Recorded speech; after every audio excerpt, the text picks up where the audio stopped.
All right. Good afternoon, everyone. I am Chair Anna Priest, and I want to welcome you to today is October 20th, our October SACE committee meeting. This is the Sustainability Advisory Committee for Energy and Environment. And I'm going to ask all of the committee members who are participating today to I'll introduce you and you can say hello or roll call that you're here. And here we go. Ann Keller. Here. Kim Austin, you said, is on vacation. Maggie Gulick. Here. Tim Orman. Good afternoon, everybody. Keith McDade. Hello. Chris Pellerine. Good afternoon. Steve Barron. I'm here. Allison Ormsby. Here. Great, and I'm here as well. We also have, who else do we have? We have Sage with us this week. Trying to see if I can see everyone. Don't believe our city liaison has joined us quite yet. She might join us later. Great. Well, let's see who else we've got.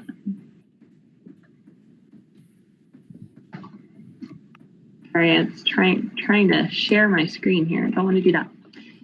All right.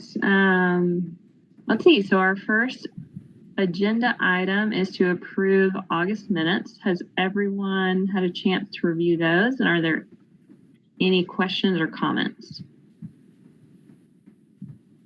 And if not, well, you can always comment here in a minute, but if you would, does anyone want to make a motion to approve the minutes? I can. All right, Tim, thank you.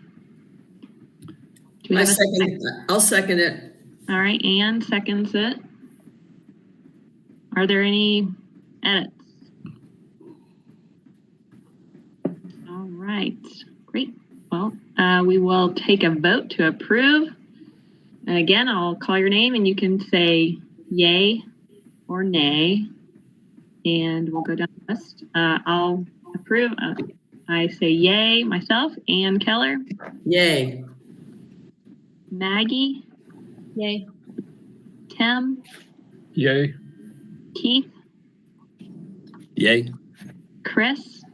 Yay. Steve. Yay. And Allison. Yay. All right. Thank you all. Second item on our agenda is public comment, which was just circulated by Amber. Thank you for circulating that. We're not allowed to address the public comment during this meeting. However, I will just make a statement to anyone that is listening out there that if you would like to ever present at a SACE meeting, you're more than welcome to. You can get in touch with myself, Ann, or Amber. We'd be happy to discuss adding you to an agenda in the future. All right. And potentially even you could work with one of our subcommittees in the meantime, because we don't meet monthly anymore as SACE members. So that could be another option as well. All right. So item number 3 on our agenda is our updates. 3A, we're going to have a presentation on the open space task force with Videla Sadvika. I hope I said that correctly. You can correct me if you want. Planning and Urban Design Department. I will let Videla take it away. Great, thank you. Yes, you did fine. It's Videla Sadvika. Thank you for having me, everybody. I'm with the Department of Planning and Urban Design, and I am going to give you an update on a pretty large you've been doing, and some in your commission. Maggie and Allison have been involved. Great, we've got great comments. just to give you a broad overview, this is looking at revising the city code for open space requirements, which has nothing to do with parks per se, has nothing to do with large tracts of land for improving public benefit. This is really about primarily lots, individual lots that have kind of bigger impacts like apartment buildings or subdivisions and the open space that they should require. So we're looking to update that. Next slide, please.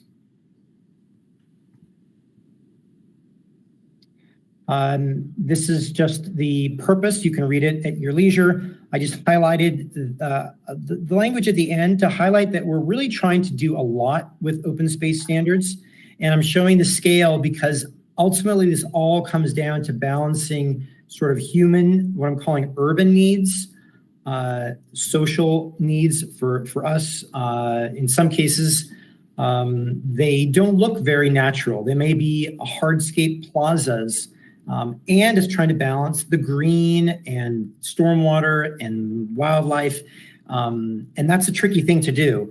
And so just to know that we're looking at both of those elements. And there's a link to the draft code. Anybody who has this can go there and take a look. Next slide. I want to highlight that we've been working over the last 9 months with representatives from these boards and commissions, 8 of them, and a very diverse group. And our process has been a consensus decision-making process, which for the most part, I think has worked out pretty well. You guys agree, Alice and Maggie? It's been pretty good. It's forced us, I think, to come to a better decision when we've had struggles than had we not had that. Had we not had that, we would have kind of steamrolled and said, well, sorry, you're part of the minority. Let's go forward. And it really forced us to work through issues much, much more intensely. It took more time, but I think we had a better result. Next slide. So really quickly, the key changes that we'll talk through, we are better aligned now with infill development so that we can get the housing that we need here more easily. We have a better focus on the quality of open space, especially I think this is important for developments where you have a lot of people living together, apartment complexes, so that their quality, so that their open spaces are actually good quality. And we've integrated a really impressive stormwater benefit that's going to drastically change how large projects move forward. As a separate standard, or not a separate standard, but separate something that we're working on that has come about as a result of the Open Space Task Force, we've created a separate subcommittee to look at tree planting and landscaping standards. And that's going to have very broad impacts, primarily by setting new minimum uncompacted soil volume standards and a third-party review process so that we actually know that we get our landscapes planted the way that they were designed. Next slide. Okay, so first of all, to talk through a little bit about what we're doing with what the changes mean for residential, I want to highlight how different cities compare. And you can see Asheville current lines are on the high end of the spectrum. And the difference between, sorry, that's my home phone. Wait 1 second. My wife's not here. Okay, we'll let it ring. Who has a home phone these days, right? Hope you do.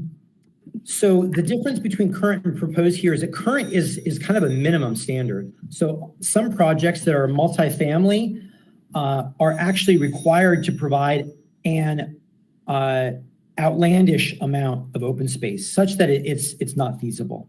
And that's because the code is broken. So that's what we're trying to update.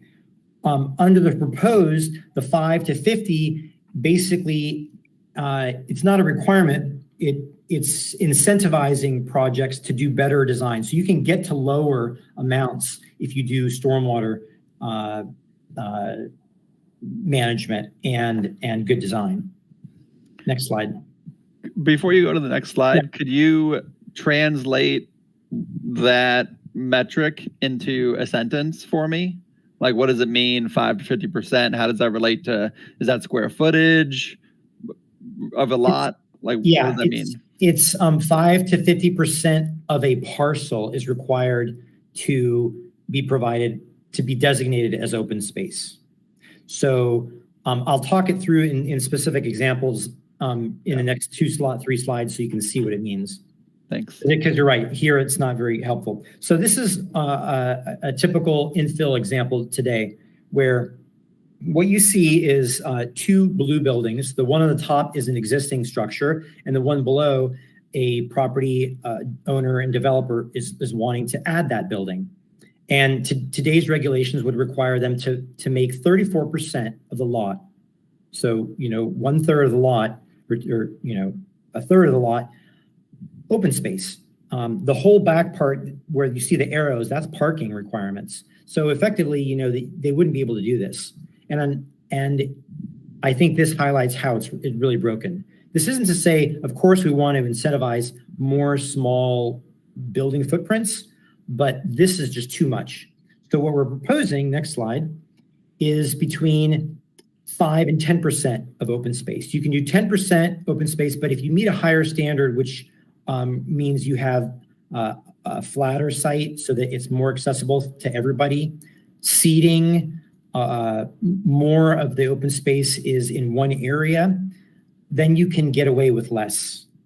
And so that's the trade-off. Next slide.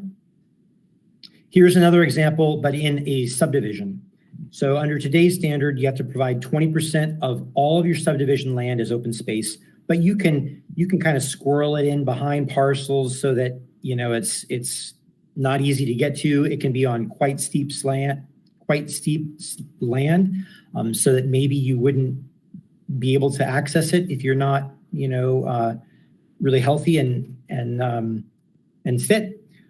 So what we're proposing, next slide, is that amount is reduced from 15% down to 5% if you make a high quality open space. That does mean that you're going to have some of that open space on the street, but because of our reductions in open space and a clarification that we're not including the right of way, we think it's a fair trade-off. It's going to be better quality open space. Next slide. So that's looking at some of the key changes for infill. Next is how we're focusing on better quality open spaces. Next slide.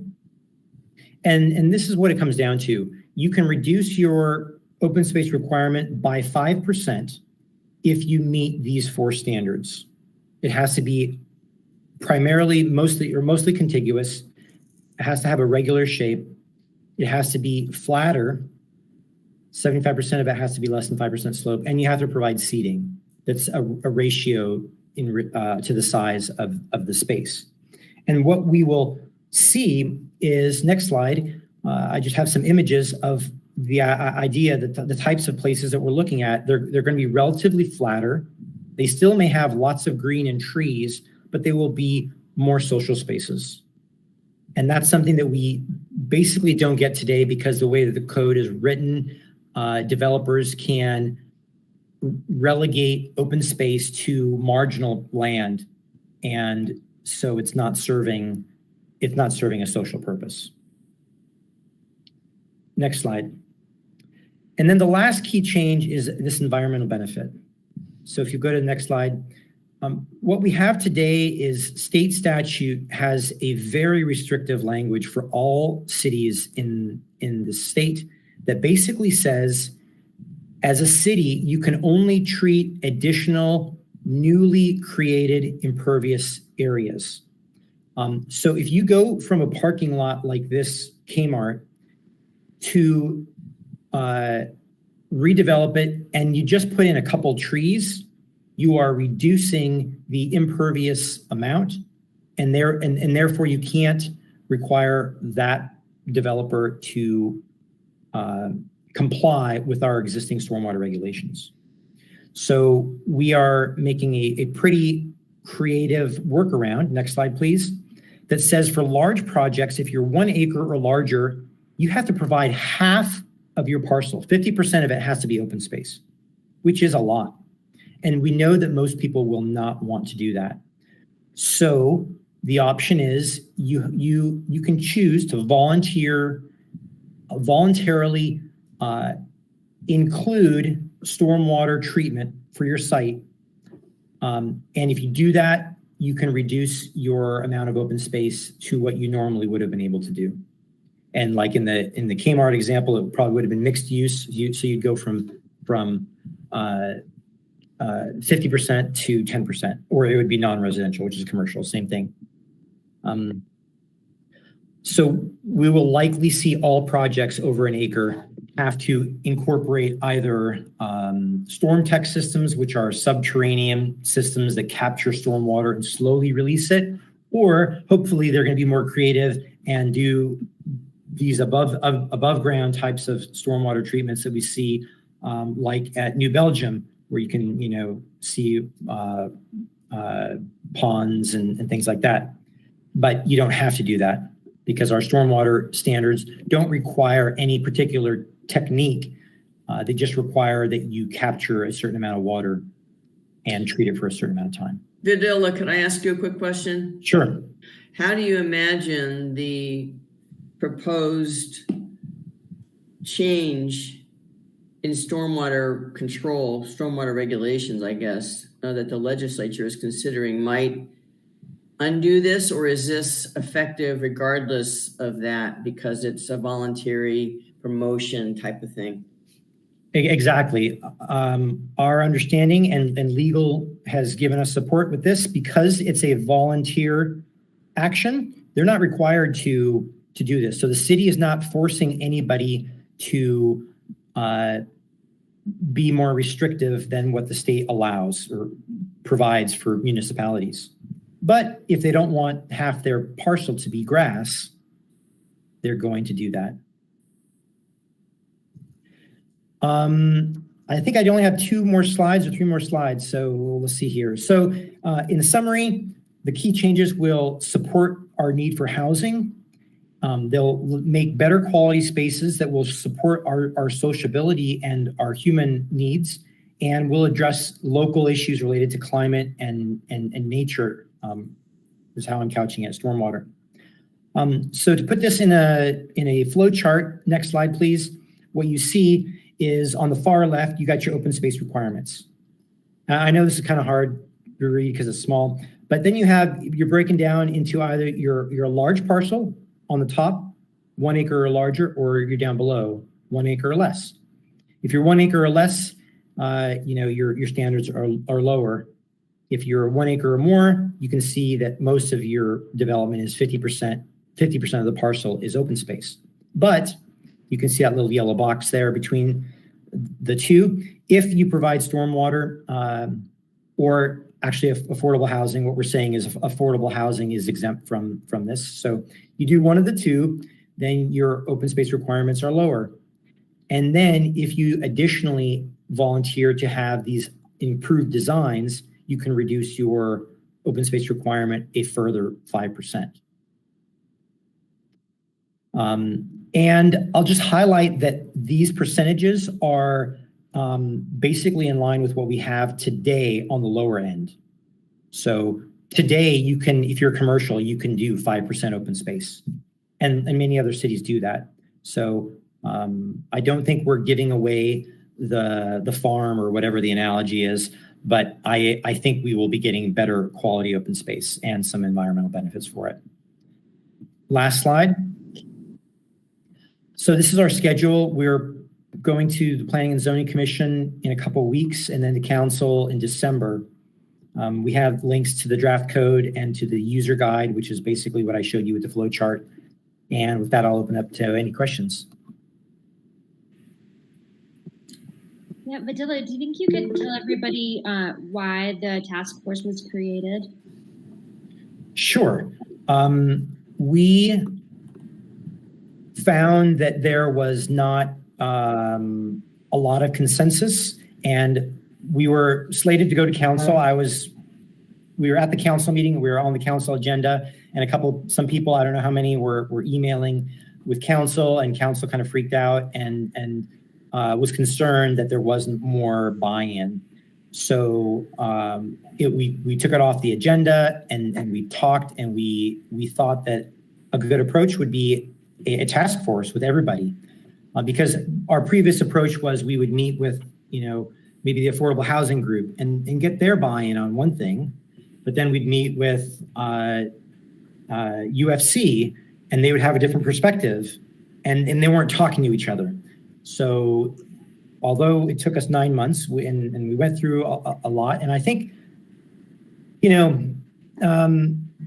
Maggie, chime in, but my sense is, the code has changed, not significantly, but it almost seems, from my perspective, that more of what's changed is that people have come to understand each other more, or we've come to understand that these issues are more complex than they first seemed to be.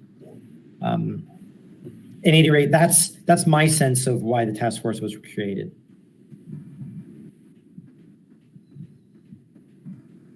All right, looks like we've got 4 other questions. Keith, you're first. Thanks. I just have a few questions. Thanks, Fadila. I just heard you say that affordable housing is exempt from this, and if you could explain what you mean by that. That doesn't mean that it's exempt from open space requirements. It's exempt from something else. No, I'm sorry. We have, for parcels that are 1 acre or larger, we have the standard where 50% of your parcel has to be open space. And the only way to not have to provide 50% open space is by providing stormwater, or by having at least 50% of the project to be affordable housing. And we came up with this because we were in conversations with affordable housing groups, and it was clear that adding this new stormwater standard for affordable housing would be really challenging for them. So we're not holding them to the same stormwater requirement. Great, thank you. 2 more quick questions. One is, in the very beginning, there was a discussion of the potential for a threshold, that there would be an assessment and someone would be monitoring this to make sure that it plays out. Is that something that's written into the ordinance, or is that something that is just on the planning books? And the last question is about living roofs.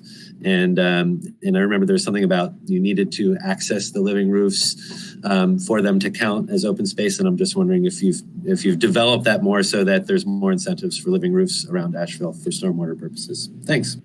Sure. I didn't understand your first part of the 2-part question.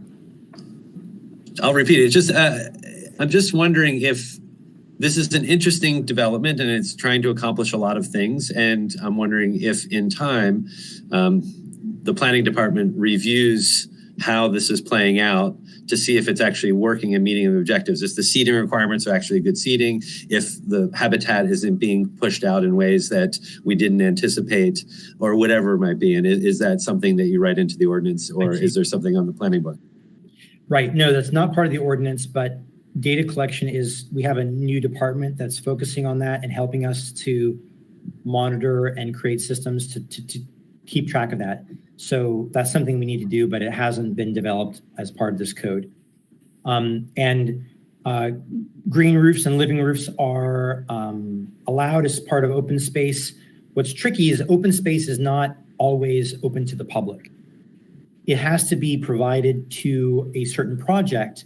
Like if you're in a subdivision, that open space needs to be open to the owners of the subdivision. Or if you're in a private apartment building and you have rooftop open space, that has to be accessible to the residents and their guests, but it's not necessarily public space. So we allow for it to count, but it may only benefit the constituents, unless you're considering the stormwater benefits and that we all benefit from. Thanks. Good question. Steve, you're up next. Yeah, hi, thank you. Very interesting presentation. I'm not familiar with this whole area. It was great. I just had one question from someone who knows nothing. 50% as the open space requirement, the threshold, seems like it's a potentially pretty big number. And I guess how much of are you anticipating that this will provide a pretty strong incentive for developers to, undertake stormwater measures and the like? And is the 50% number in line with what other municipalities have done? You may have said that. I may have missed that. No, I didn't say anything about that. Okay. Yes, the idea is that it is primarily to incentivize the integration of stormwater. I would doubt that someone with a parcel over an acre would only develop half of it, unless it's the case that they just happen to get a big lot and Right. They're not thinking of developing the entirety of it for 20 years. But in most cases, your relationship to the amount of land has to do with your needs. Yeah. So our intent is that those will all integrate stormwater, and there is not an analog that I know of that is doing this. A different city that's doing this. Thank you. Tim, you had a question? Oh, yeah. Thanks, Videla, for a great presentation. A couple of questions. The first one was in the examples of open space that you showed, a lot of them look like more hardscape. And I was wondering if the open space could be impervious, or if you had requirements for that. Yes, the open space can be impervious. I don't remember off the top of my head if we set a limit to the maximum impervious, but you can certainly have like an urban plaza. Okay. So that is permitted. This is not in no way does this mean that your open space has to be green space? And I would think that might impact, the stormwater calculations. Say you had a large plaza, that imperviousness would also impact your stormwater requirement. Right. Second question, when you go from the 50% open space and you trigger the stormwater, you jump way down to what, 10 or 15%? And I'm wondering if there's like a mixed approach, like somewhere in between. Say you had a site that was 35% open space. Could it have a stormwater requirement that was maybe less rigorous? Because it seems like there's kind of a big jump from one to the next. Right. Well, the reason that is because it's sort of a false number, really. I mean, it's not a, it's a strong incentive. The intention isn't actually, we're not seeking that our city develop in a way that 50% of large parcels are open space. I mean, if we didn't have much of a population, I love the idea of that future, but that really what we're getting at is a heavy-handed incentive to move them to do what effectively to meet the open space requirement that they normally would have, but now they're providing stormwater too. Okay. Yeah, it seems like it might potentially like disincentivize a certain level of open space, that if you go below the 50, then why not really develop the whole site so you're down to 10% if you're going to have to do stormwater anyway. And maybe we can talk about this, in the future, but just wanted to throw that out there. So thanks. Yeah. Andy, you still have a question? No, you got it answered? Cool. All right. Well, thank you so much, Videla. That was very, very interesting and informative. Thank you. And, if we are requesting each commission that was involved to write us a statement, of support if you can, if you are willing to, or whatever you want. And we are going to the Planning and Zoning Commission in 2 weeks, so I'm not sure if that's on your agenda tonight, but if we can get it before then, that'd be great. Sure, we will. I'll make sure that we I'll follow up with you and the appropriate people that can help you with that. Great. How about that? Excellent. Thank you. Thank you. All right. Bye-bye. Bye. All right. Next on our agenda, item 3B under updates is an updated presentation from the Greenbelt Alliance, fiscal year 2021 Blue Horizons project accomplishments. And today, Sophie Mullinax will be presenting on this topic. Hey everybody, good to see you. Thank you so much for having me. So this is a presentation on our fiscal year 21 contract. We have a joint contract with the city and the county that funds the work that we do. Next slide. So you may well be familiar with the Blue Horizons project, but a quick overview is that we're a community-wide effort born out of the former Energy Innovation Task Force to move our region to a cleaner energy future in Buncombe County. Next slide. And our goal is to get public support, provide easy access to resources, technical assistance, programs to make our existing homes and businesses more energy efficient, and to support the adoption of renewable energy. And we believe this provides a host of benefits to our community, including promoting climate resiliency, healthy living, reducing the effects of climate change, and many more. Next slide. And financially, we're supported and always have been by the city and the county since our inception in early 2018. We've had a joint contract with the city as well as the county. Duke Energy is a community partner and financed a lot of the research that went into creating the Blue Horizons project in 2016, 2017, and was a key player in the Energy Innovation Task Force. They also currently support our Energy Savers Network program, which I'll talk about, through fee-for-service, where they pay us per energy efficient measure installed. Greenbelt Alliance is the nonprofit entity, a 501c3 organization that houses the Blue Horizons project. Next slide. Here are the faces of Greenbelt Alliance. It's been, 18 months without seeing anybody, so I thought I'd give a little refresher of who's behind this work.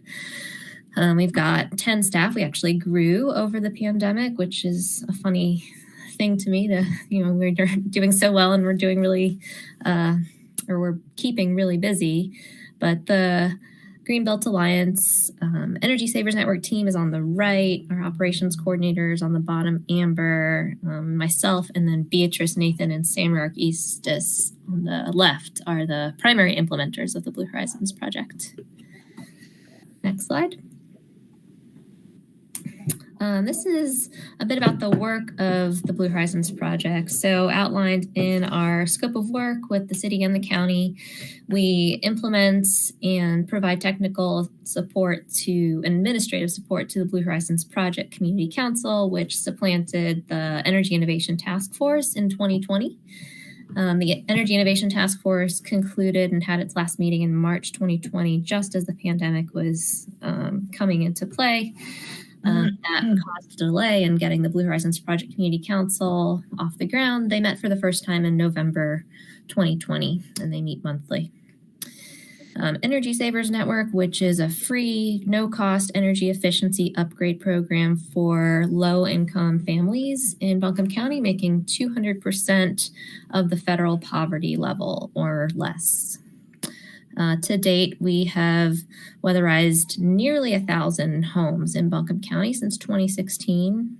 The number is escaping me at the moment. In fiscal year 21, we also planned and launched Solarize Asheville Buncombe, which you may have seen a little bit about. It's a group buy, limited time, competitive bid purchasing campaign for solar and battery storage. And the components of that included a low and moderate income program called Neighbor to Neighbor Solar and a workforce development collaboration with Green Opportunities.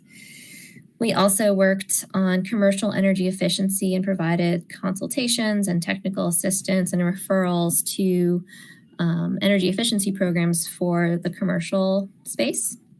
And residential energy efficiency, along with Energy Savers Network, we provided virtual consultations in the form of a program called Home Energy Chats, which got off the ground in early fiscal year 21. Sorry, my baby is crying and just making sure the babysitter is okay. I need to take one pause. So sorry. All right, all seems to be well. Sorry about that. So I guess I wanted to say that the COVID-19 pandemic pushed us and strained us a lot, but we moved everything that we could to be virtual. Previous to the pandemic, our bread and butter was in-person events, going to neighborhood meetings, hosting tables at community events, being in person, essentially, as I know a lot of work was. So it was quite a shift for us. So the engagement side of things was significantly reduced. We also launched a 100% renewable energy strategic planning subcommittee in fiscal year 21, which is a subcommittee of the Blue Horizons Project Community Council. And then just general community engagement work. As I said, everything sort of moved virtual. So we did do these virtual home energy chats. We maintain a website with resources for Buncombe County and City of Asheville residents and businesses to take action to reduce their energy use and adopt renewable energy. And we run a social media and traditional media campaign. And we go to events virtually as much as we can, but they are few and far between these days. Next slide, please. Funding the work. In fiscal year 21, we had $100,000 both from the City of Asheville and Buncombe County. And for our neighbor-to-neighbor low and moderate income solar program, we had $50,000 from the county and $25,000 from the city. We have a sponsorship program for Energy Savers Network, where businesses such as New Belgium or the Sierra Club and other entities and individuals can sponsor Energy Savers Network, and we have a whole package where we can promote what they're all about. We accept private donations for all of the above. We also are currently and in fiscal year 21 pursued grants and COVID recovery funding. Next slide. The Blue Horizons Project Community Council is a large part of the work that we do. Supporting this group virtually has been, very interesting. And this is a group that came together and they've never met each other in person, most of them. I know some of you may know what that's like. So we did a press release and released information about this new council that was forming. We solicited member applications. We received 23 applications and chose 9 inaugural members, including the 3 co-chairs of the Energy Innovation Task Force that carried over, which were Brownie Newman, Julie Mayfield, and Jason Walls. So Julie Mayfield, of course, dropped off as she took her state Senate seat. A chair was chosen, Keith Bamberger. We had 7 meetings in fiscal year 21, and we have 4 subcommittees that work on technology, which was a holdover from the Energy Innovation Task Force, a community engagement subcommittee, 100% renewable energy strategic planning subcommittee. Sorry, I said 4, but there's 3. The 4th one was in FY22. Next slide, please. Energy Savers Network, as I said, is a free program for Buncombe County residents to get free energy efficiency and sometimes health and safety upgrades and fixes to their homes. We rely on volunteers to do this work. We had 573 volunteer hours in FY21. We do third-party evaluation, measurement, and verification for a subset of all of the homes that we perform this work on. And air leakage and insulation upgrades have helped reduce air leakage by up to 40% on the high end, but approximately 20% average is what we see when we do a diagnostic blower door test on the homes that we provide these upgrades on. We have weatherized and provided energy efficiency upgrades to nearly 1,000 homes since 2016. We collaborate with Blue Cross Blue Shield and Community Action Opportunities for the Healthy Home Initiative, which is a program that can provide health and safety upgrades, such as repairing roofs or replacing HVAC equipment, which is definitely outside of the scope of what the Energy Savers Network team can do. They strictly focus on weatherization and energy efficiency upgrades. And then fee for service is a Duke Energy program where we get reimbursed by Duke Energy for each energy efficient measure. So like each LED, we replace each water fixture, we replace each hot water heater blanket we install. So we receive a little bit of funding that way as well. We were hit definitely with COVID challenges for Energy Savers Network. This is an in-person program where we're going into homes of the public. So we were hit with COVID infections on our team as well as in the subcontractors that we use. We partnered with United Community Development and work essentially halted several times during the year because of COVID infections. We developed a very robust COVID-19 protocol where we did our best to, with the available science at the time and the county and city COVID protocols, we either stopped work or we took extra precautions to ensure the safety of the clients that we serve, as well as the volunteers, some of whom are fairly elderly and are very cautious when doing in-person work. So this did reduce, the COVID-19 pandemic did reduce the number of homes that we would have weatherized without the pandemic. Next slide. We use Vandemusser Design to do our third-party evaluation, measurement, and verification. We served 153 homes in FY21. We had a goal of 200 in FY21, and primarily due to COVID, this was reduced. We would often get last-minute cancellations from folks, as well as just not being able to secure enough volunteers to be able to work in person to accomplish the number of homes that we had set out and planned to serve. We have $33,500 a year savings on these 153 homes on their annual utility bills.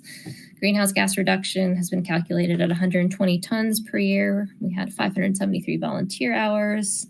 Our average air leakage reduction is 20 to 30%, as I mentioned, on the homes that we perform a lower door test on. We don't do one on every single home, but we do a representative sample. It's been a multi-year challenge to get utility data from Duke Energy because of customer protection and privacy concerns. However, we have finally been successful in getting pre and post utility data to verify 12 months of pre-utility data. Then we do our energy efficiency upgrade, and then we can get 12 months of post-utility data to assess how much of an effect our energy efficiency upgrades are actually having. We had a new partnership in FY21 with the Housing Authority of Asheville Apartments, and this was just getting off the ground at the end of FY21. So we did 28 apartments with light weatherization. As you can imagine, an apartment takes fewer measures than a whole home for weatherization and energy efficiency. So we're able to sort of knock these out a little bit faster. There's a goal of over 1,000 over this partnership with HACA. And then there's a fun picture of our new van. So if you see us around town, give us a honk. Oh yeah, next slide. Solarize Asheville Buncombe was planned and launched in FY21.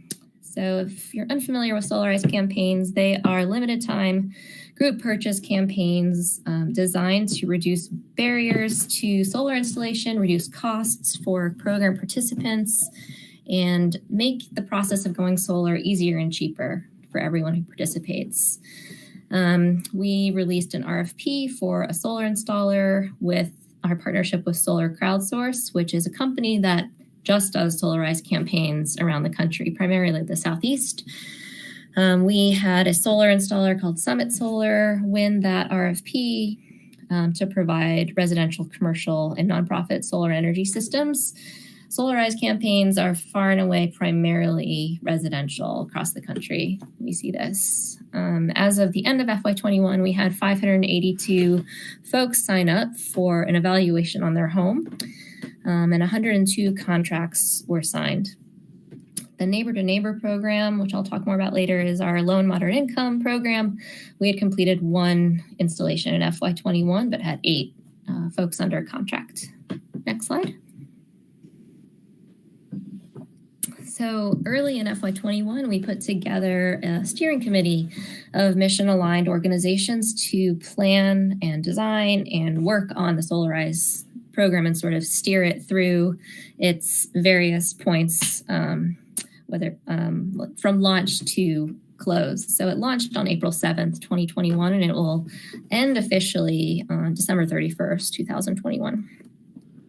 The steering committee consists of the Center for Biological Diversity, the Western North Carolina Sierra Club chapter, the Homestay Network of Asheville, Green Opportunities, Hood Huggers International, the Collider, Mountain True, Solar Crowdsource, City of Asheville, Buncombe County, ourselves, and Lenore Ryan University. And so the idea is that having this broad coalition support from the community engenders more confidence in folks who are maybe on the fence about solar. It boosts the sense of confidence in the campaign for folks who are interested in signing up. If they see, hey, these community organizations that I know and trust are behind this campaign, hey, let's check it out. Next slide. We also had the opportunity to participate with about 20 other municipalities in a Rocky Mountain Institute, now called RMI, and World Resources Institute cohort that met several times, maybe about a dozen times over the course of FY21 to share knowledge and experience about how to increase access for communities of color for Solarize campaigns. So Solarize campaigns reduce the cost of solar for everyone who participates. However, we do see that the folks who are going solar are primarily whiter and wealthier. And so to address this, we worked with 20 municipalities across the country led by RMI and the World Resources Institute, just sharing practices and models on how to design inclusive Solarize campaigns. So we always had the idea that we needed to include a low and moderate income component here. We did not want to just run a campaign that was putting solar on sale for the folks who can already afford it.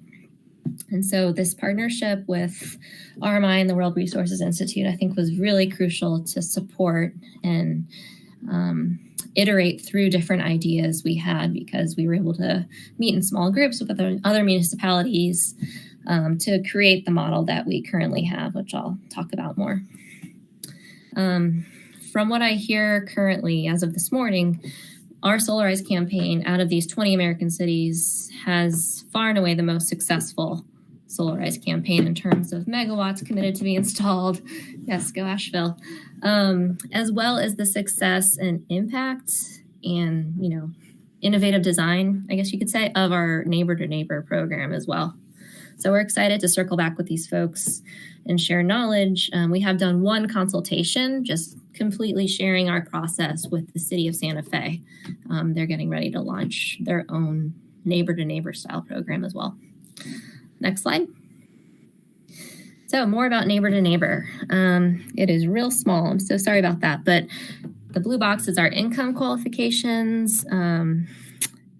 And this program is designed to lower the price of solar for those who can least afford it or just can't afford it at all.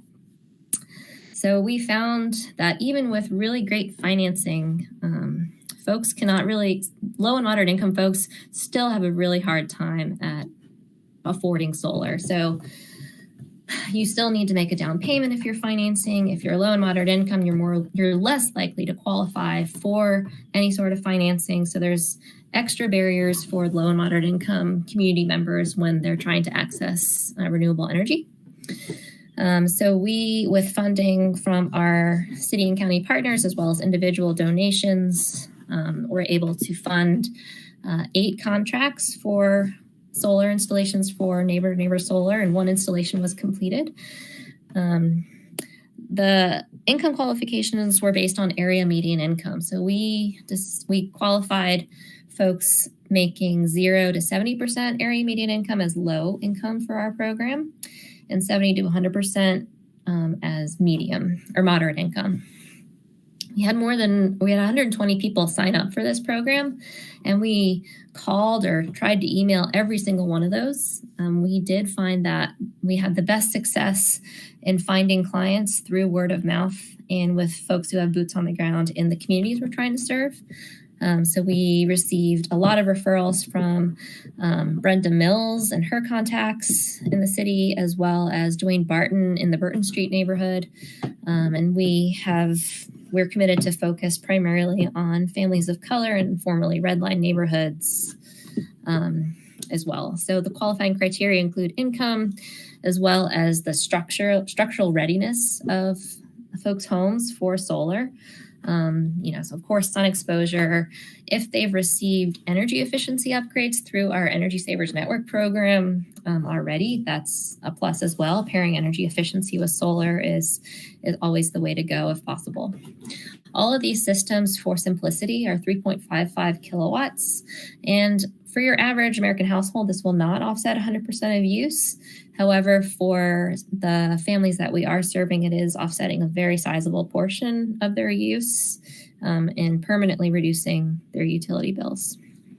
So they can free up household funds for other household expenses such as food or medication and health-related expenses. Next slide, please. Moving on from Solarize, our general community engagement was very suppressed in FY21. I don't think we went to more than a handful of community engagement events. Here we are all masked up at Highland Brewery over the summer at an Explore Asheville event. So we relied very much on virtual engagement. So we had the idea of launching a virtual home energy consultation service last summer or earlier in the spring. And this is a program where we provide unbiased technical assistance and advice and referrals to energy efficiency and renewable energy resources in the community. And I find this really satisfying to do. I love talking to people about their energy use and the quirks in their homes. And should I replace my windows first, or, air seal around my door? Do I need to get a gas water heater or an electric hot water heater? So those kinds of questions are some of the ones that we field. And as mentioned before, we maintain a traditional media, social media, and online web presence. And we also are starting to explore and do more casual video content. So an example is recently we had a staff member who bought a brand new Chevy Bolt, which is an electric car. And we did an interview with her about what it's like to own an electric car. And that video has gotten the most engagement of anything we've ever done, which is so interesting. I guess the Chevy Bolt is kind of popular, and so it's gotten over 1,000 views on YouTube, which for a small little outfit like us doing nerdy energy efficiency work, it's really surprising and also kind of cool. So we're still exploring the video route and doing more and more of them. Excuse me. Next slide, please.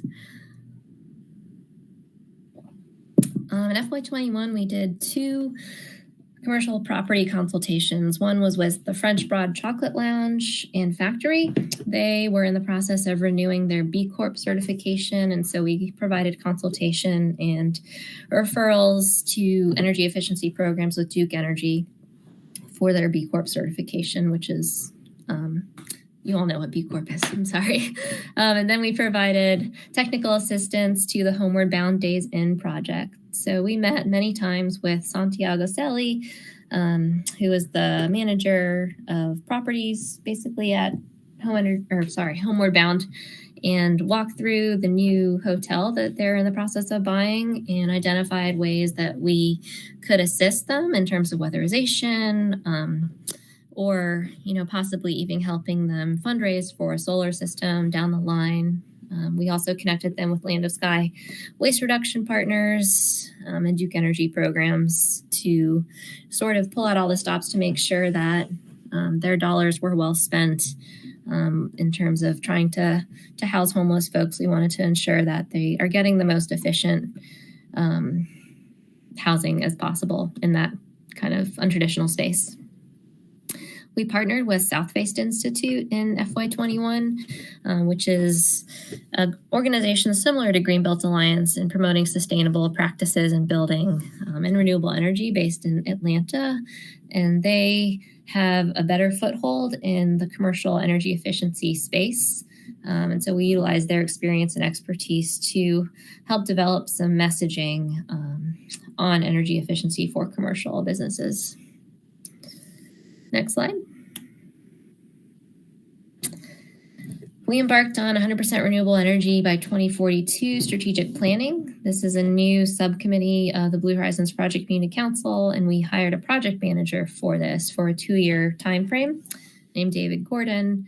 And this process will include data analysis of energy use in the county and the city and what it'll take to reach 100% renewable energy. So that was just getting off the ground in FY21 and is continuing into FY22. And it is definitely a great group. All of our subcommittees are open to the public, and our meetings, of course, are open to the public as well. And we're getting lots of great engagement in this particular subcommittee.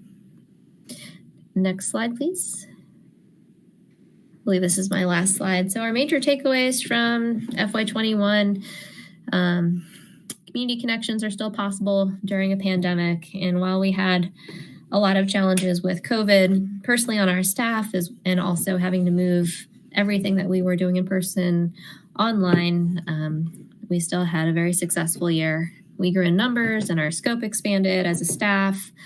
I think a huge takeaway for us was that the Solarize campaign was a much, much bigger lift than anyone ever could have expected on the front end as well as during the campaign. We did not know what we were getting into, and we kind of were building the plane as we flew, but it was all good. We learned so much. I'm still learning so much by working on this campaign and working with the various players and community partners, and learning so much about, just the solar industry.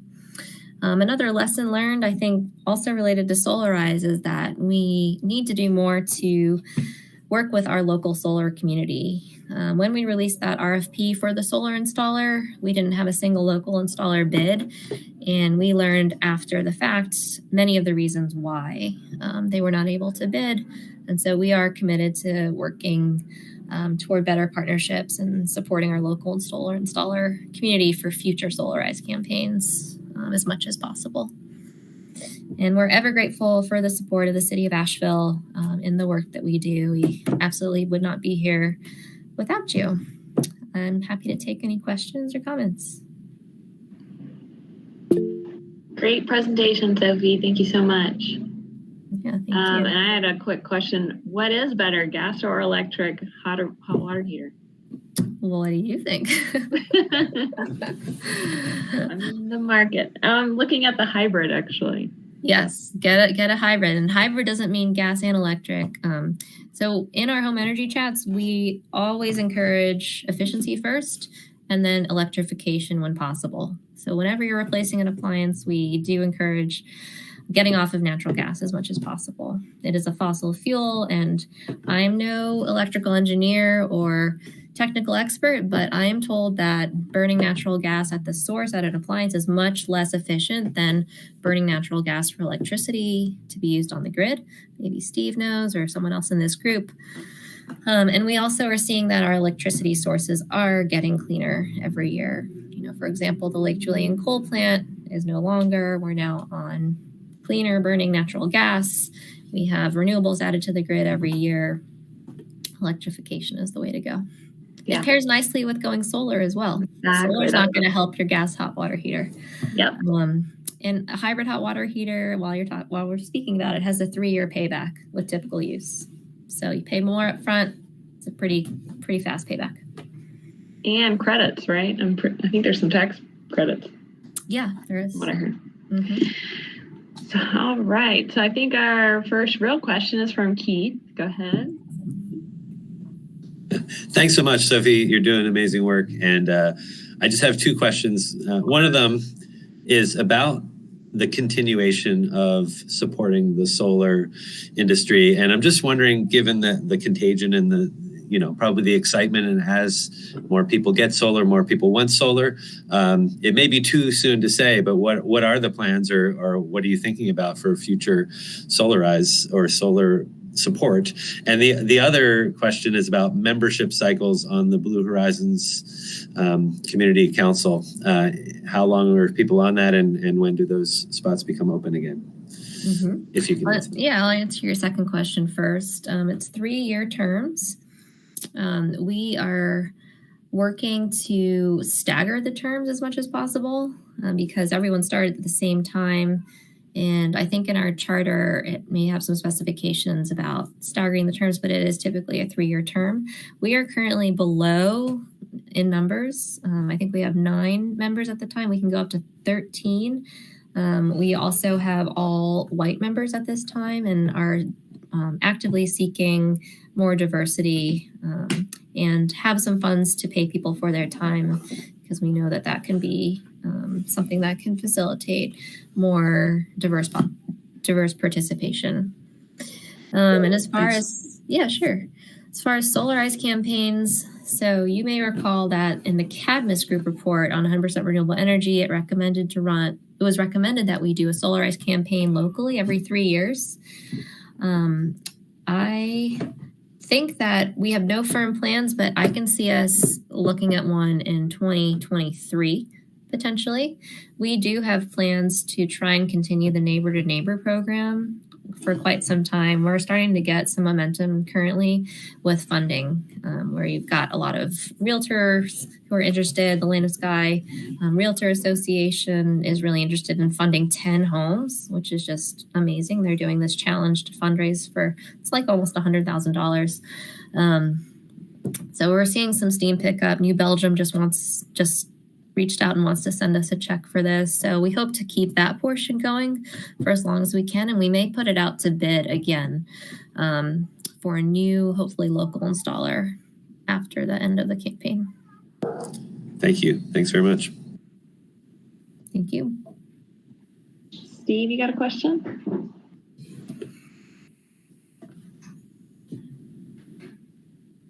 Here I am. Actually, I don't have a question. I just have a brief observation that as evident from your great presentation, Sophie, you guys are covering a whole lot of ground. And, as Keith and Chris and I have had the opportunity to participate a little bit in some of the volunteer committee work that you've done. And it's been great to be able to do that, and thank you. My observation is that my sense is that you're at the stage where, albeit hampered by the pandemic and restrictions on community engagement, that with all these programs going on and the lodestar being trying to transition the community to 100% renewable energy, that the real challenge is to try to figure out what works and what doesn't work so well with all of these programs that you have. What's cost effective? Solarize, seems like a real gem. Others are maybe unproven, untested. But anyway, I just want to say thanks and go forth. You guys are a really hardworking group. Thank you so much. And that's always part of the puzzle, is determining how best to spend our time, and do we have enough resources to staff up a little bit more? And it's always just a fine balance. And we are undergoing currently some program evaluation, where we're doing a program inventory and specifying metrics for each program to evaluate on a regular basis, to look at where we're putting our time and help also be a screen for other opportunities for future programs that might come our way, and to be a decision-making screener. Thank you. It's a lot, though. Okay. Maggie, you're up next. Yeah, thanks. Hi, Sophie. I was wondering if you could speak to why some of the local solar outfits haven't responded to the RFPs or can't respond. It sounded like maybe they couldn't for some reason. I was wondering if you could talk about that. Yeah, I can speak to that. So we actually held in early FY22 a listening session where we invited our 5 local solar installers to come and give feedback in a roundtable setting outdoors, where we took their feedback. And they had a lot of feedback to give, and I found it really enlightening. And also, it was a slightly difficult conversation, but my summary is that our local solar installers are on the small side, and to be able to staff up and scale up to take on an estimated 50 to 100 installations very, very quickly, with the campaign installations happening in the last quarter of the year. That's the busiest time of year for our local guys. They did not see a way to staff up that quickly or scale up that quickly.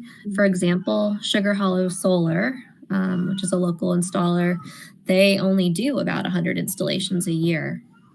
So this would be doubling their installations. So hiring subcontractors and dealing with the logistics wasn't really feasible. We also heard feedback that the volume discounts needed to reduce the pricing to meet the specified tiers of pricing in our campaign was not possible for some of our local installers. They were not able to get volume discounts in a way that a larger national installer could get. And then lastly, they had some issues with the way the tiers of pricing were structured. So this campaign was structured at an introductory price per watt of solar install of $2.80 a watt. And the more people who sign up, the lower the price gets for everyone involved. So it went all the way down to $2.45 a watt. And one, that price, $2.45, was very, I think, unrealistic for some of our local installers to meet. And then 2, they found the way the tiers were structured to be really confusing. Our main takeaways from that are that we need to work proactively with the local installer community and potentially, without giving any favor to a local installer, like anybody, if we're doing a competitive RFP, but potentially hold a proactive work session where we can think about who can band together to make a, more competitive bid if we do a future Solarize campaign. Yeah, it's quite complex and there's many layers. And if you're interested, I would be happy to share more. Thanks, Maggie. All right, last question from Chris. Hey, thanks, Sophie. Chris. Fantastic. I just had 2 things that I want to mention. The first is that it's great. I didn't see that in the Cadmus group that it advocated to do the Solarize campaign with it, in certain every 3, 4, or 5 years, which I think is great because for me personally, I wasn't quite ready to commit, although perhaps in 2 or 3 years I will be. So it's exciting to think about participating in that program in the future. And the other thing that, came up, which I feel like is a really interesting development from this whole thing, is that the neighbor to neighbor program looks like it might grow well beyond this time-bound program that that we adopted. And now it could be an ongoing thing because you're talking about having donors who want to invest a lot of money in the program and maybe that'll grow.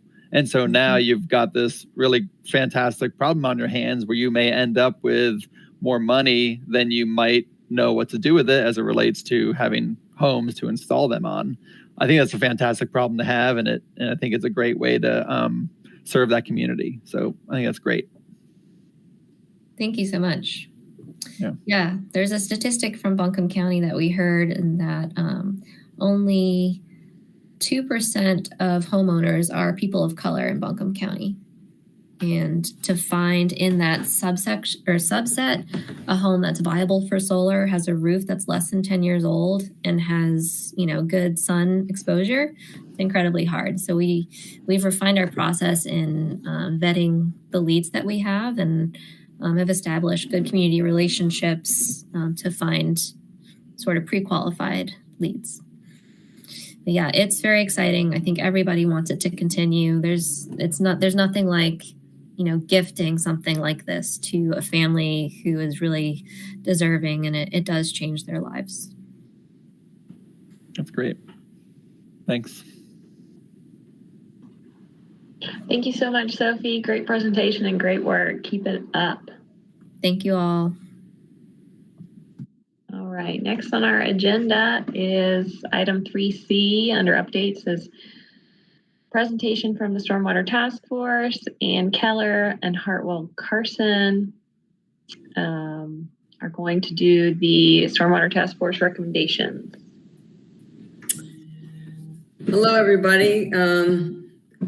Hartwell will be doing some of it, and I'll be presenting some of this information. So hopefully we'll keep it moving, and we'll have some questions at the end. The Stormwater Task Force really started before COVID in 2019 with a few of us getting together to discuss, the challenge and how we might want to get some energy around moving forward with some upgrades in the stormwater system and other aspects. So over the time period before, by early 2020, we had been able to attract a number of other folks into the conversation. You see their names and their affiliations and training and degrees here. It's quite a great group of people. They spent a lot of time bringing their expertise to bear on this question. And we had Greg Schuler, who's the Public Works Director, as our liaison to the city. He was participating in most of the meetings and gave us a lot of information, so it was very helpful. Next. I know people have various levels of understanding about stormwater issues in Asheville, so we pulled together a few ideas that we thought would be good to review quickly, so that where we're coming from with this. First of all, while over the time period of the Clean Water Act and lots of people working, the French Broad River water quality has improved over the last 5 years or so, based on sampling data in various locations in the area. We've seen a decline in water quality. Several of the tributaries to the French Broad, and especially in the RAD, are likely to be listed as impaired waters next year. We've already got that indication from the Department of Environmental Quality. We also know from NOAA that over the last 50 or 60 years, heavy rainfall events have increased in number, and we expect that to get even worse with continued climate change impacts, which then causes flooding. And flooding is already common in some places in town. And we know that it's, it's also enhanced by new development and more impervious surface. Most of the system in the city is old and really needs some replacement. That's a full-time effort of the Stormwater Department. We have in the resilience plan that most everybody in this group is familiar with, there were remarks and items listed around stormwater and flooding like 40 times, I think. So it's a very well documented issue, and people are, needing to address it. It's also a threat to human health, not just the flooding and damage to property, which we all know it does cause. It's an impact on us, and it impacts the river. The river is responsible for a huge amount of our economy. So even if you don't care about fish and bugs, you ought to think about the economic impacts. And then finally, what we really felt was important to highlight is that while agriculture and construction and even other communities contribute to pollution and impairment in the French Broad River, Asheville is a key contributor ourselves. We're the biggest city in the watershed. And despite the fact that people say, it's coming from upstream and all those downstream people are doing stuff, we're playing a big role in the problem. Next. So as we came, one more thing quickly, just as one of those historic things you want to pay attention to. In 2007, the city of Asheville had a flood damage reduction task force. And if you look at these underlined phrases, you'll hear some, as we get towards the end of this, you'll hear some similarities here. We don't want, to be in 20 years, somebody looking back on our efforts and say, gee whiz, why didn't we take more action? I think updating the Stormwater Ordinance to look at a much more relevant benchmark of 25-year storms is important. And they recommended that. They also said that the Stormwater Department should have more staff to do enforcement and education and so forth. And they promoted the idea of all these different best management practices, which many of you are very familiar with, from underground treatment that was referred to earlier to rain gardens, buffers. All these things contribute to improving the river and reducing storm and flooding impacts. And then the low impact development, there was a focus on that, and that we should be doing it more, promoting it more with maybe similar things that Videla was talking about, incentivizing it. And I think all of these actions here, and these efforts, including the buffers that I didn't mention, but I think they're pretty obvious sources of improvement, were things that were proposed by the 2007 task force. I'm sure there have been a little bit of improvements in some of these, but there's probably a lot that didn't get the attention that it needed. Next. So as the latest version of the Stormwater Task Force, in particular here in Asheville, came together, we started thinking about what we could tackle with the time we had and the people that were involved. Knowing that it's already a problem, how do we move forward? There were three main groups that looked at information. One really focused on the Stormwater Ordinance. How could we update it? What needs to be added? Whatever.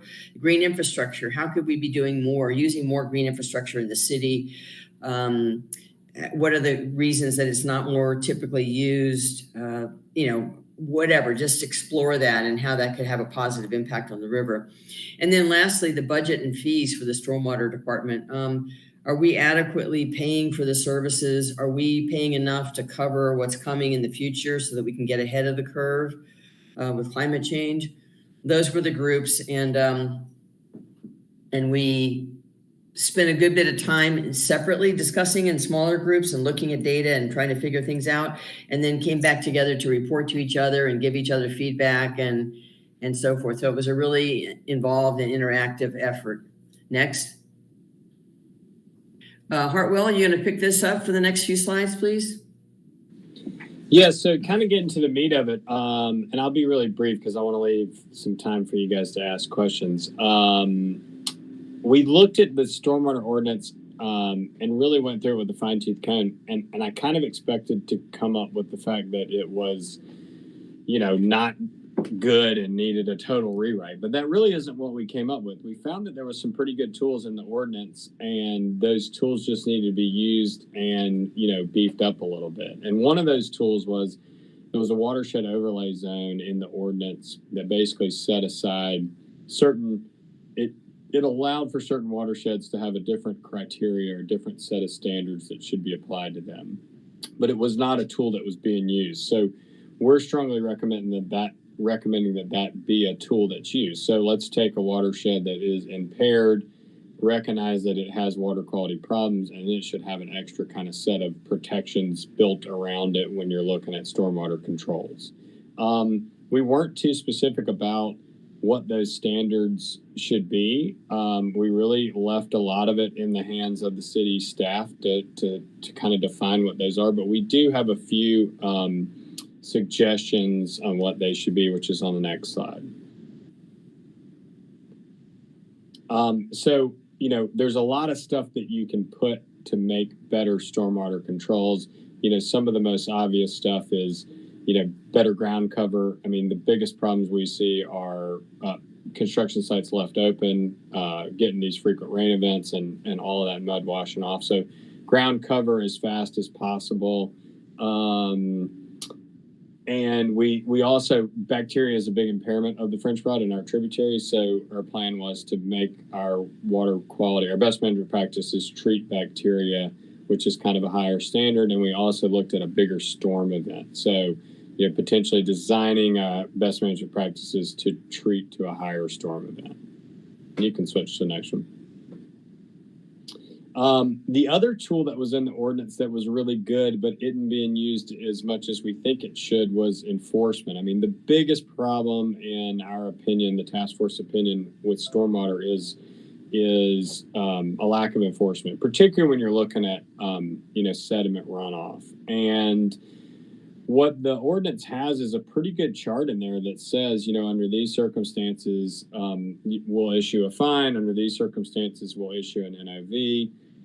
And they have quite a bit of circumstances where an immediate fine or an immediate NOV will be issued. But in a lot of instances, that isn't happening for a variety of reasons. So what we said is the table in the ordinance should be used, and if there's a good justification for changing it, let's do that. But it's a really good tool, and we think that issuing NOVs and fines more frequently, particularly on the upfront, will have a really big impact to folks getting it right on the upfront, as opposed to waiting to get caught and then dealing with the problem, being given 7 or 14 days to fix the problem. It'll make folks, erosion control and stormwater will be a top tier item, as opposed to one of the last things they think about, which is often the case. You can go to the next one. And we want to take into account that the climate's changing, our rain events are changing. That should be kind of baked into all of this. And we also should be thinking about how to design our best management practices with a higher degree of certainty that they're going to work. So this last kind of bullet point is getting kind of wonky, but there's, when these are designed, the confidence interval is often a lot lower. And so we're saying, let's make sure that maybe we're not designing them to a big enough storm, but let's make sure we're at least designing them to capture that storm. And we're confident that it will do that. You can go to the next one. Green infrastructure, we really think is kind of the key to get us to where we want to go. And so what we mean by green infrastructure, you guys probably know this, but, just to reiterate, we're talking about rain gardens, we're talking about stormwater wetlands, we're talking about rain barrels, infiltration, as opposed to running off and shooting the water straight into the stream. And in a lot of instances, we're finding that green infrastructure is cheaper, it's better, it's more attractive, it's more preferred, but it's not often used as nearly as much as we would like it to be used. And we really couldn't find, and if you guys know, we really couldn't find a silver bullet to say it has to be used in every instance, or it has to be used almost all the time. What Vidal presented is a huge first step. So what our recommendations on green infrastructure are ways to make it the preferred method for the city of Asheville. So to make it clear that green infrastructure is not only tolerated, but it's preferred. And that includes throughout the ordinance mentioning green infrastructure, naming what it is, saying that it's a tool that should be used as opposed to something that is kind of outside of the box. That includes mapping where green infrastructure is so we can get a better sense of where it is and how to incorporate additional green infrastructure, developing a rainwater harvesting program. So that's really where you're getting kind of credits from your stormwater fee for doing certain green infrastructure improvements.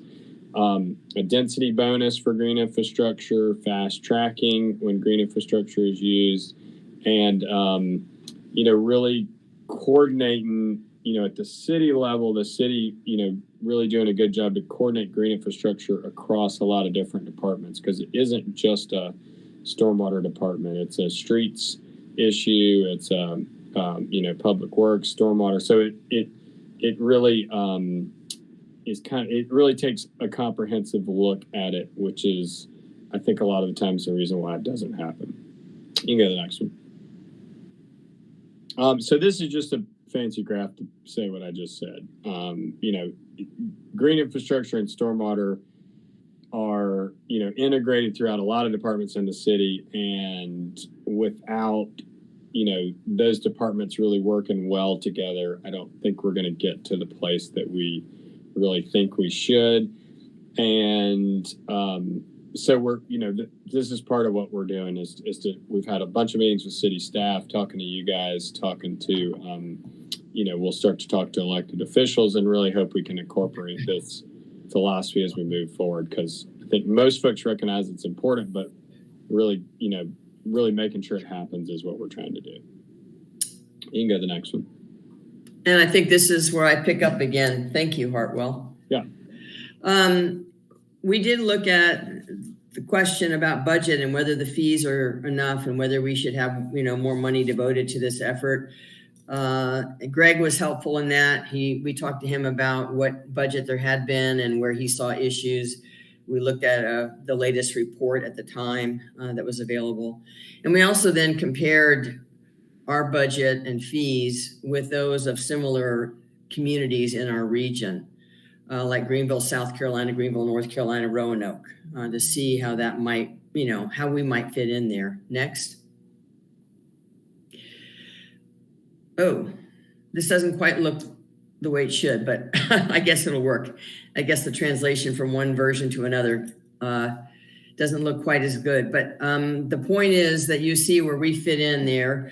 We're right in the middle of the population range, not small, but not too big.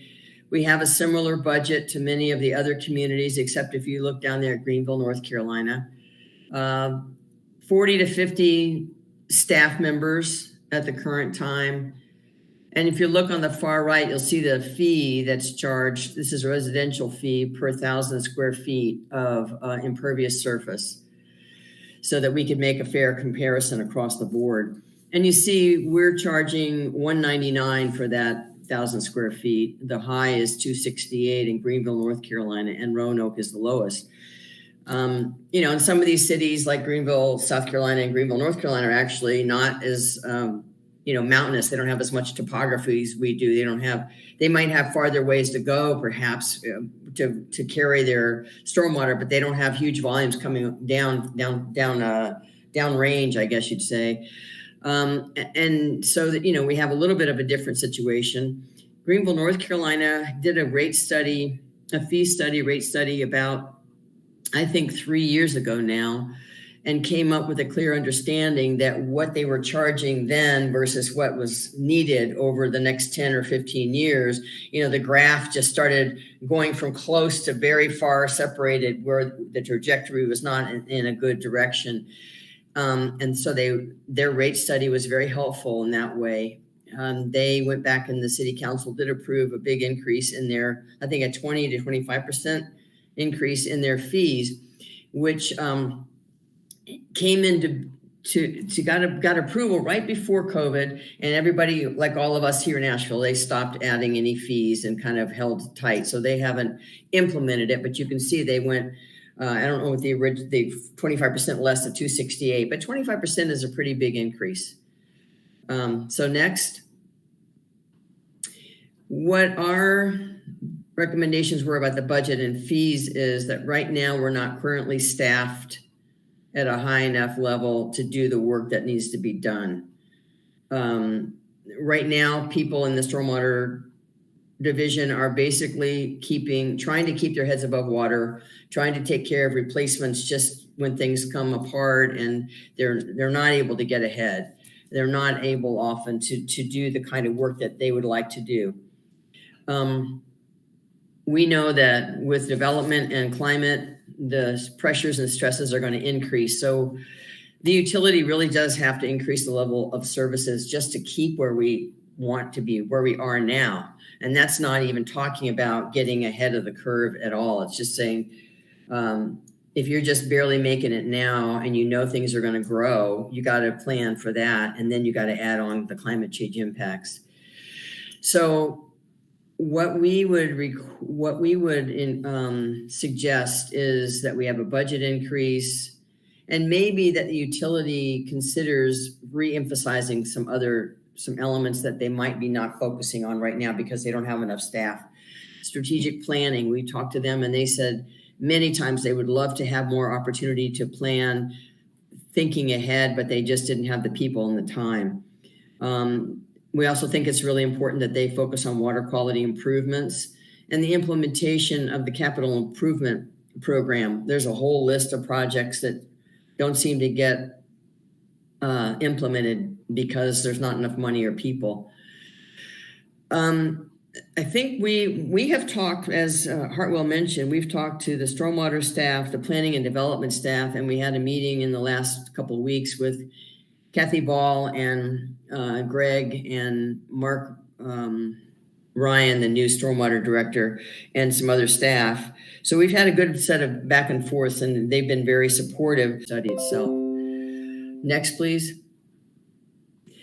So basically our final thoughts are, we just really think it's important for the city to look at what the task force recommendation seriously to protect not only the river and the health of the river and the welfare of the citizens, but to meet their requirements from the MS4 permit that they have. We know it's just really important for our economy. Again, even if you don't care about anything else, the economy is important to consider. And we also feel like it would be just unfortunate to not implement the things that were already identified in the 2018 comp and resilience plans, which we did see happening in the 2007 flood reduction force recommendations. A lot of that stuff probably didn't get implemented. And so we don't want to be the same again after this. The question really is, what's the city willing to do to protect the community from flooding and the loss of properties, and to protect the river, which is a key economic driver in this whole region? Those are our final thoughts, and we are continuing our conversation with city staff. And as Hartwell suggested, our next hope is to discuss this with some of the elected folks and see where we go from there. I guess with that, we would take questions. I think that's the next slide, Kira, is just questions. Yep. Thank you. I'll add one final piece. I think we're hoping that we'll get city staff on board and have a joint recommendation. So we're doing that right now, having a lot of conversations with staff. But I think there'll be a point where we'll probably come back to you guys and say, here are combined recommendations from city staff and us, and we'd like, Stacey's support or input on that. Great. Thank you so much for the presentation, Hartwell and I really appreciate it. Let me see. Amber just asked about what a watershed overlay zone is. So Hartwell, you want to take that one? Yeah, that's a good question. If that wasn't clear, that's basically just saying here's a sub watershed, or it'd really be a watershed. So let's say like Town Branch, Nasty Branch. I mean, that's a good one because it's going to be listed as impaired, and it has a watershed plan that Riverlink has done. So that may be an area where if the city implemented our recommendations to say impaired streams should be considered as a watershed overlay zone, they would take the Town Branch watershed, say this is part of the watershed overlay zone, and therefore it triggers X, Y, and Z sort of additional stormwater protections. Does that make sense? Did you see that Amber asked if any other cities have used that? It's used widely. Like the state uses it for a bunch of water quality measures. I don't know if any cities have done that, but it is already in the city of Asheville's ordinance. It just isn't being implemented. Like the cities will do, water supply watersheds, high quality watersheds. I'm sorry, the state does that. But that's a good question, Amber. We should find out if, I think the answer is yes, but I don't know for sure. All right, Tim, you had a question? Yeah, thank you both for a great presentation. Marshall Taylor's been kind of keeping me informed, but I did have a question about private property and sort of the residential contribution to stormwater. In those other municipalities that you investigated, do you know if any of them have resident assistance programs? Like, for example, Raleigh has I think they call it rainwater rewards, where they have sort of a cost sharing to help residents implement stormwater green infrastructure. Did the task force address, private property at all? I don't remember. Let me just answer the first part, Hartwell, and just jump in. I don't remember. Sorry, Tim. whether the other communities have that program. I'll have to look and let you know if we did that. We talked to them quite a while ago, and it's just not sticking in my brain right now. Yeah, Tim, I don't know if those few we looked at with the same rates, but we did look at a few like Raleigh and some others that were doing some kind of incentive programs. And that's kind of where we came up with the harvesting recommendation. But you guys are also really smart about this. So if there's something that jumps out of you like, oh, there's this great program or this great tool, let us know. Yeah, thanks. I know there's, the stormwater fee for most residents is not very high, so that's not necessarily a good incentive if it's like less than $100 a year. But having a cost share program can really help.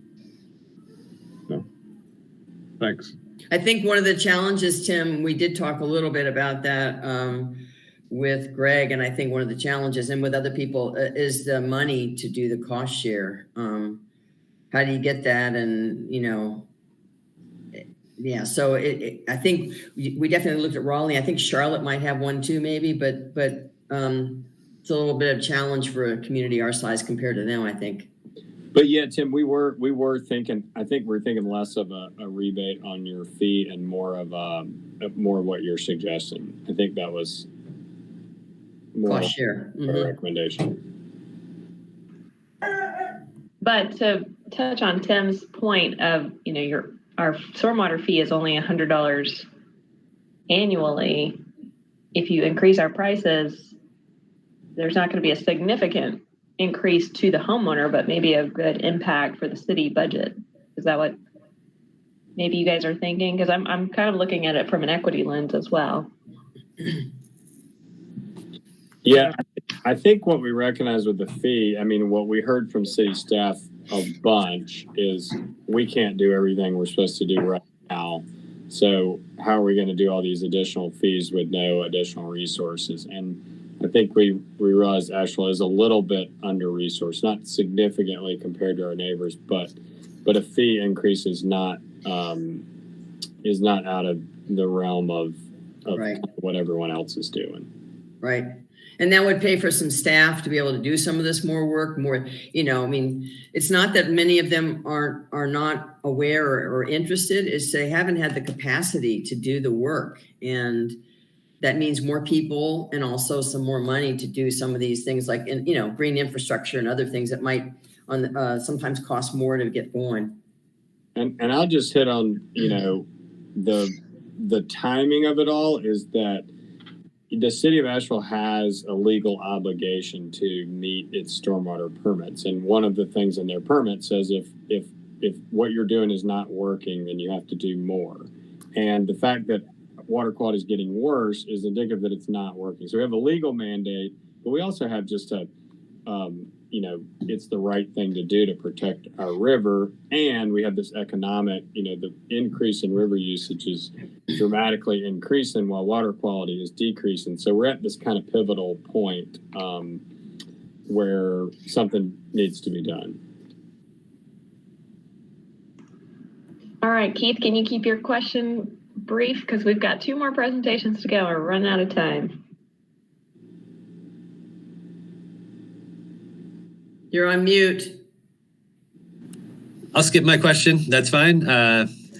Tim asked a similar question. I was just thinking about the balance between the public projects, private lands, and then also the new development versus established lands. But I think I don't need to ask a question. I'll let the next person go.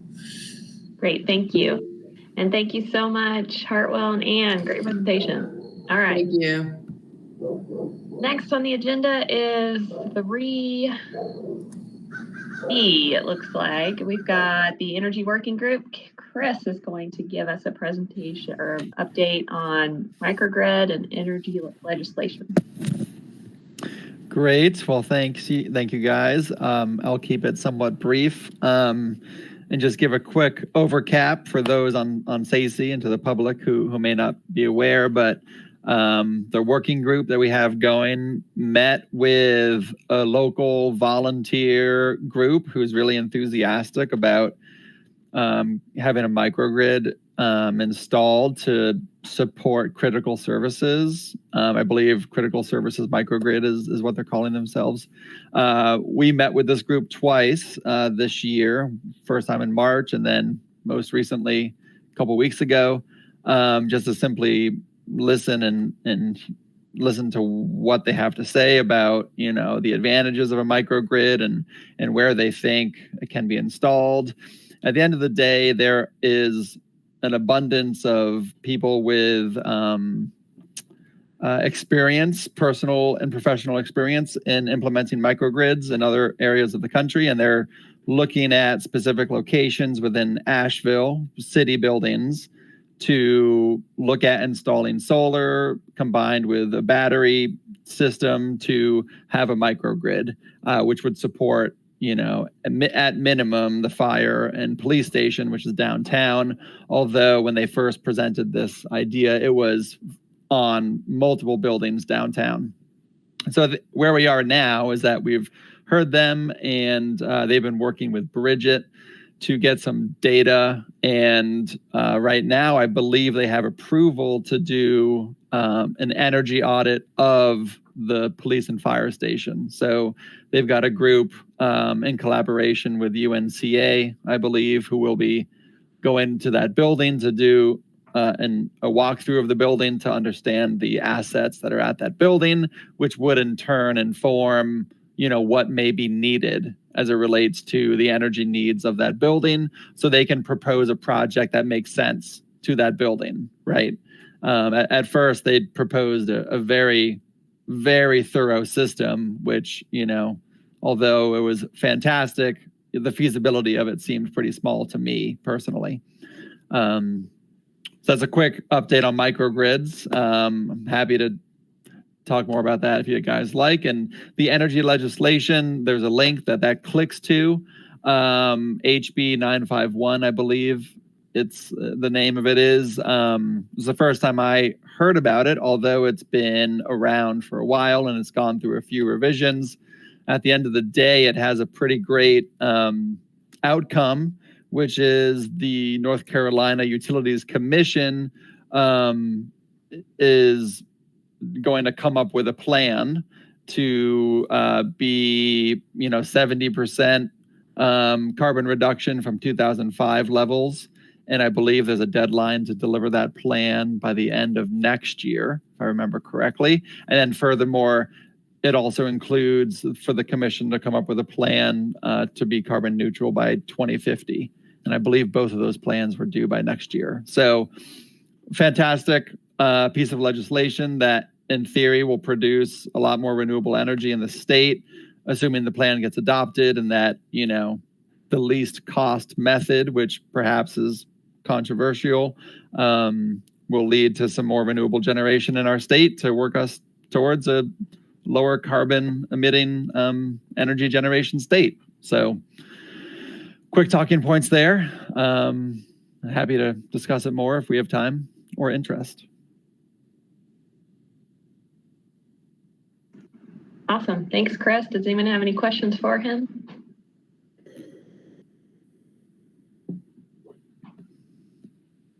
Okay, great. Well, we'll move on to the next item, 3E, the Waste Reduction Working Group. Allison's going to give us an update on composting drop-off locations. Great. I'll keep it short since we're running low on time. But just so everybody knows, the city now has compost drop-off locations. So you can, you need to register, and then you can drop off your compost at one of these locations.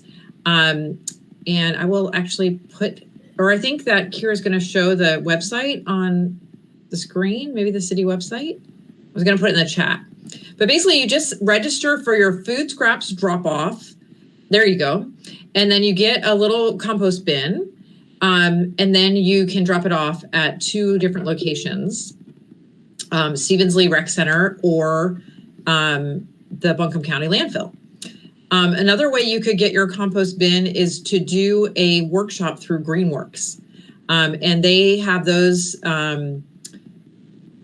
those are listed on their events page, which I'm going to put in the chat, but I realize that people on the call cannot see that.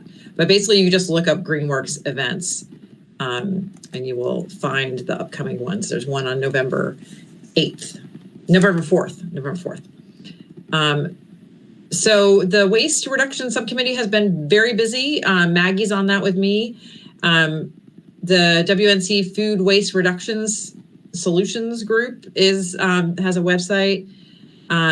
So there's a lot going on with the food waste reduction space and also with plastic reduction. So there's a plastic reduction task force that has also been active. And Maggie and I attend those meetings as well. So I'm happy to answer any questions, or Kira is on the call as well. This is a great way to keep that organic waste out of the landfill and to make it into great soil. So let's all compost. Awesome. Thanks, Allison. Keith's got a question. Quick question.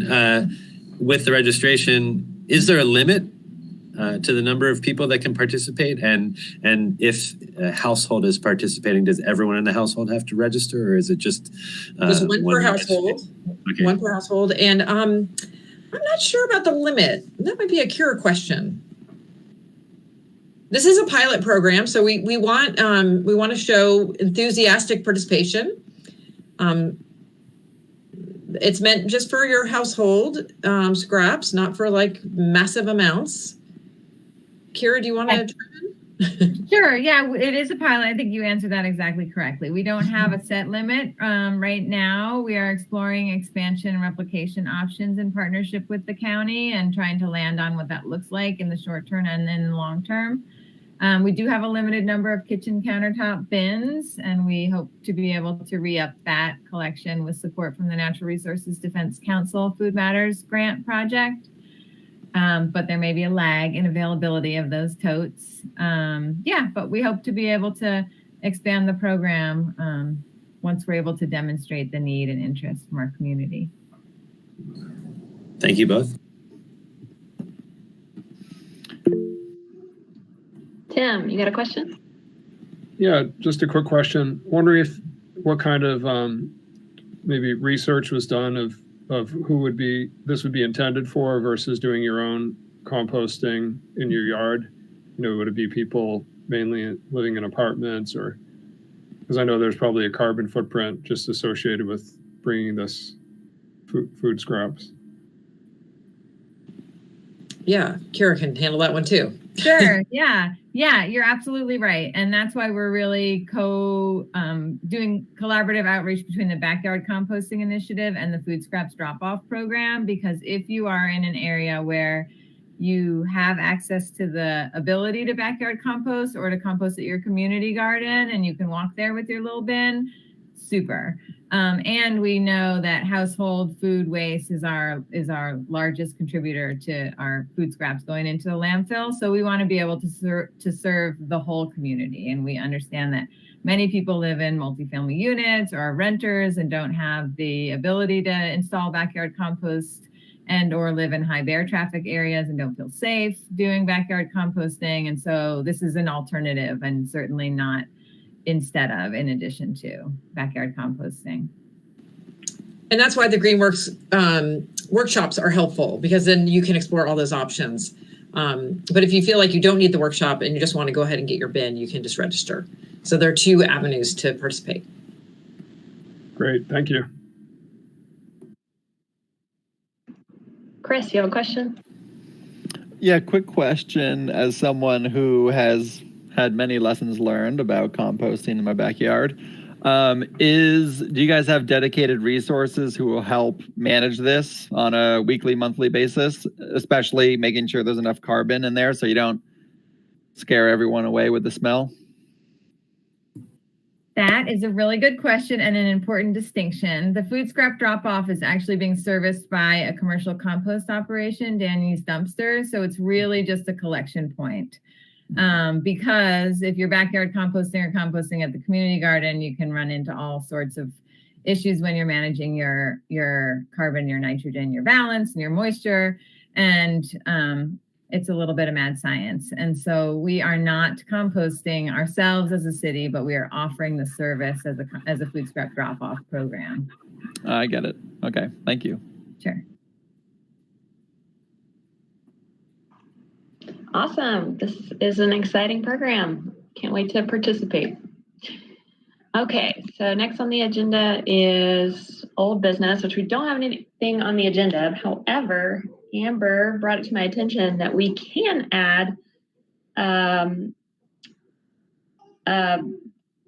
item here to support Vidilla's request for a letter of support if we want to. However, we would have to, someone would have to make a motion, and it would need to be voted on tonight if we, as CC members, want to do that. So I'm going to leave the floor open to make a motion so that we can vote on actually doing a letter of support.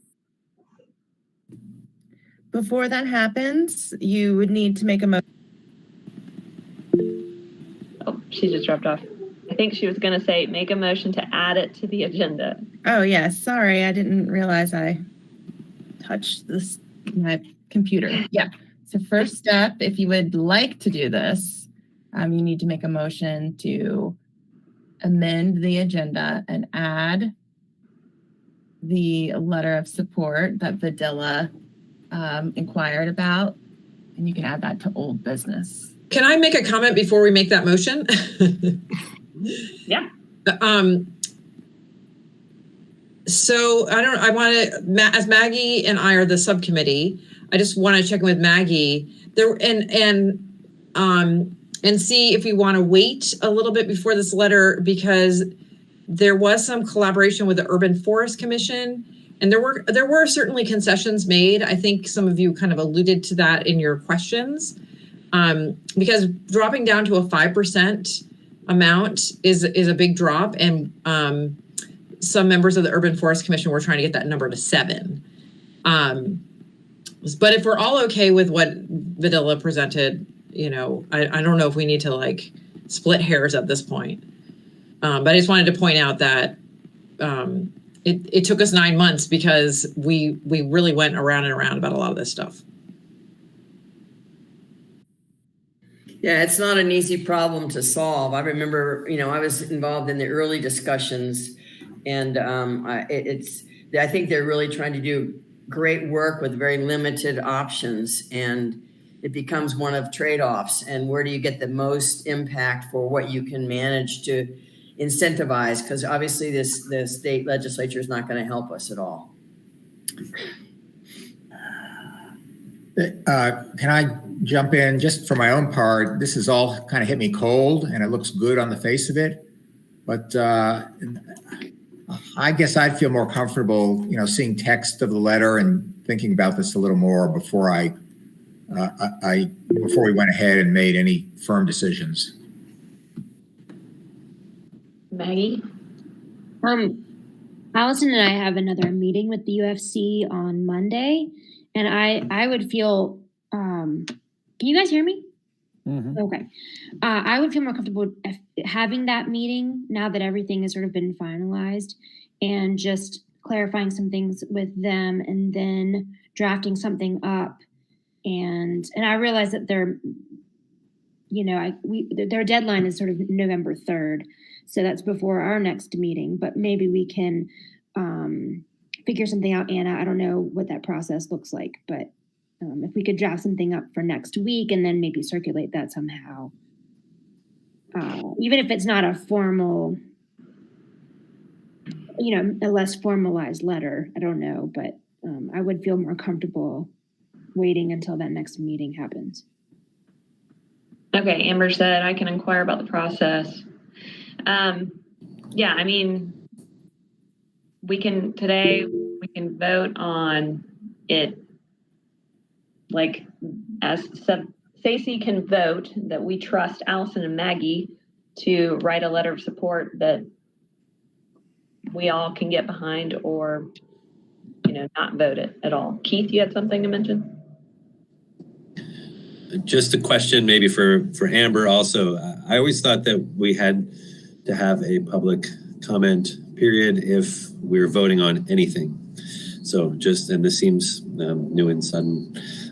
And maybe we open up public comments now, but I think that's one of the rules that I've heard a lot in the past. Yeah, and with this format, I don't think that we would be able to get public comment right now on this matter. And our next meeting, it won't be until January. So, and if you're saying there's a deadline in November, I don't know, Amber, if you have any other thoughts on this matter. I think that the best thing to do, I believe, is allow Maggie and Allison to meet with UFC and draft a letter. And then from there, I'm not sure which way to go, but at the very least, it could potentially go to like the climate working group. So that may be an option. And also, I would like to check in with the city clerk's office and see how else we can do it. Yeah, so that's my immediate thought and recommendation there. And you are right, Keith. We usually have public comment, although there's not a way to take public comment virtually. However, anybody that is listening virtually right now can feel free to send their public comment in on the matter if they would so choose. And yes, I'm monitoring the website. So, do we want to vote to add it to today's agenda is where I guess I'm back up.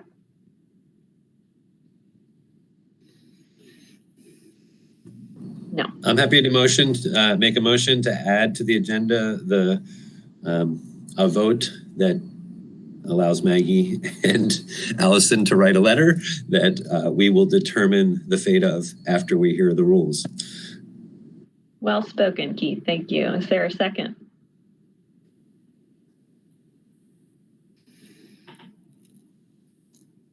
I'll second it.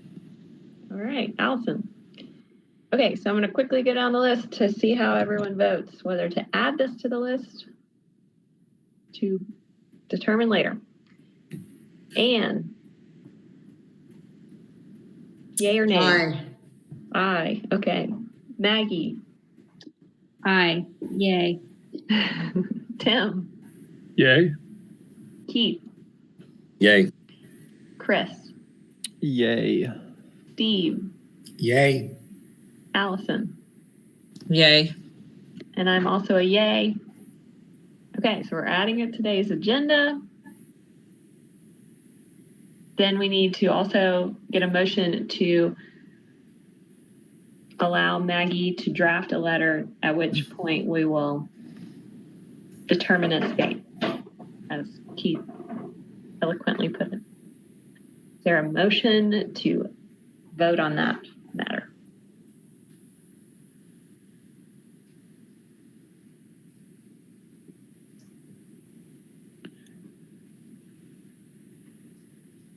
I trust Maggie and Allison on this matter, so I would motion to have them draft the letter for us to review.